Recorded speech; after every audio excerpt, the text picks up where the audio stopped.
এর প্রস্তুতি শেষে 1453 সালের 6 এপ্রিল কনস্ট্যান্টিনোপল অবরোধ করে উসমানীয়রা।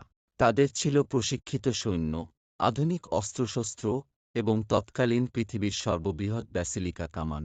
তবুও তুর্কিরা সর্বশক্তি প্রয়োগ করে অপরাজেয় থিউডিয়াস দেয়ালের কোনো ক্ষতি করতে পারছিল না। উসমানীয় জাহাজগুলো কোনোভাবে গোল্ডেন হর্নে প্রবেশ করতে পারছিল না, কারণ সমুদ্রের তলদেশে বাইজেন্টাইনরা শিকল ঝুলিয়ে দিয়েছিল।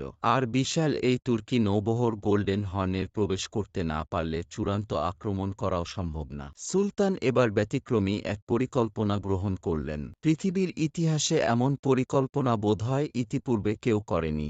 সিদ্ধান্ত নেওয়া হলো, জাহাজগুলোকে পাহাড়ের উপর দিয়ে টেনে গোল্ডেন হর্নে প্রবেশ করানো হবে। সুলতানের আকাশকুসুম চিন্তাকে অনেকেই পাত্তা দিল না, কিন্তু সুলতান তার সিদ্ধান্তে অনড়। এক রাতে 700টি জাহাজ টেনে গোল্ডেন হর্নে প্রবেশ করানো হল।